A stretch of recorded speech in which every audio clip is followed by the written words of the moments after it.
Nutmeg and Thyme have grown from tiny hatchlings to curious owlets which will soon be ready to fledge. Gylfi and Finn have proved themselves to be expert parents, providing them with food and warmth up till now. 31 days old, Gylfi can't brood Nutmeg anymore, she's just too big. And soon she stops brooding Thyme too.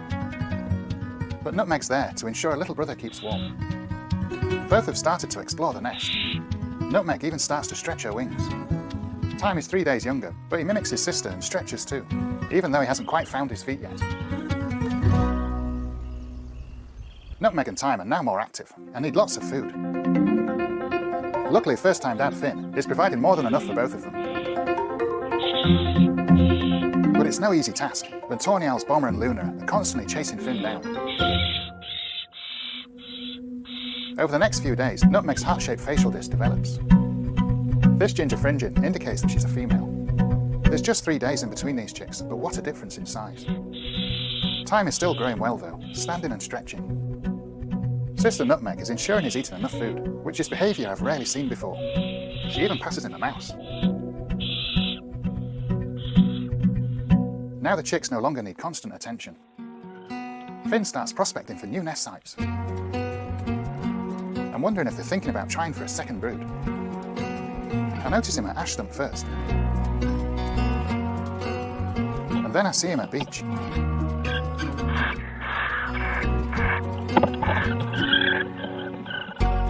It's a tight squeeze, but they soon look settled there. Gylfi even starts nest scraping. But they don't forget their responsibilities, still providing food for Nutmeg and Thyme.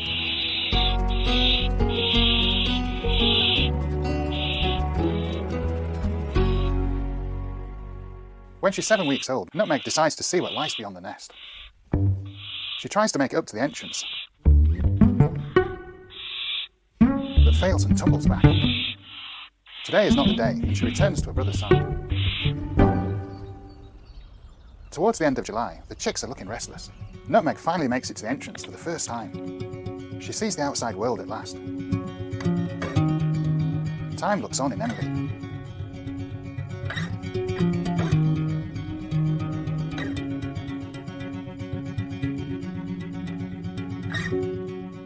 That night, after some rest, Thyme feeds well.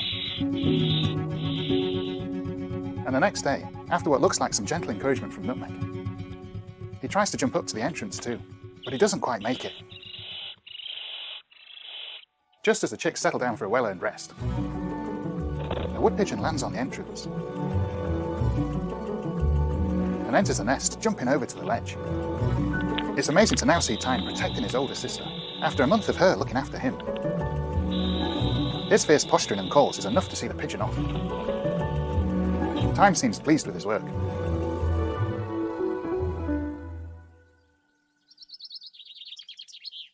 Over the next few days, both chicks spend a lot of time trying to fly around the nest.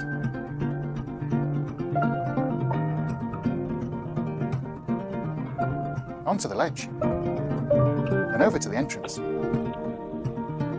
They're really flapping the wings and growing in confidence all the time. At 8.5 weeks, Nutmeg is looking like a fully grown owl. Finally, she hops up to the entrance and takes her very first flight. Later that night, she returns to the nest, landing on the roof, before hopping inside. Barn owl fledglings often return to the nest for shelter and to get food from their parents, which is a good idea, especially when there's aggressive tawny owls around. For the next few days, Nutmeg is still hanging around the nest.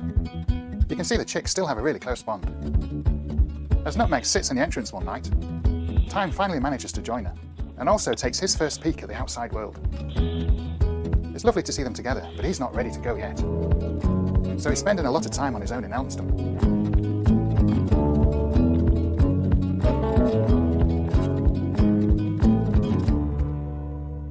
Meanwhile, I'm delighted to see Nutmeg on the feeding post for the very first time.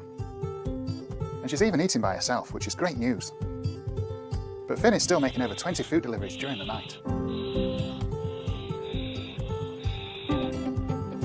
So Nutmeg often returns for an easy meal.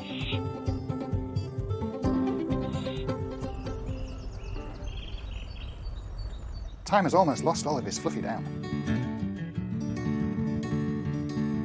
He's spending a lot of time at the entrance now, head bobbing and taking in all of his surroundings. Then a tawny swoops past, knocking Time backwards. After that, he decides to leave fledging for another night. Life outside the nest can be hard. Nutmeg has already had a run-in with a tawny owl and a stoat. But she's still loving life in the wild, and is keen to entice Time out too, calling for him to join her outside the nest. He tries, but he's not quite ready yet. 2 days later, 68 days after hatching, Time takes his first flight.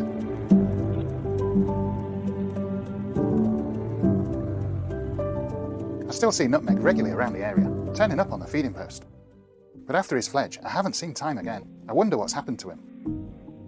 A few days later, I find a clump of barn owl feathers from a young male owl up near Ashwood, and I see a fox hanging around. I don't have any proof, but I do wonder if Time's been taken by it. I guess I'll never know. Nutmeg and Time were in good hands from the second they hatched.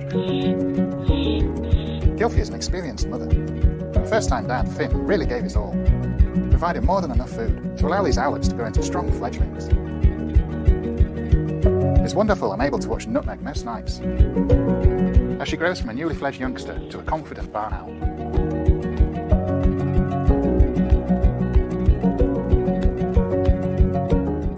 Thank you for watching, and I hope you enjoyed the video. Don't forget to like, comment and subscribe to see more. Here's a taste of what you'll enjoy seeing on this channel.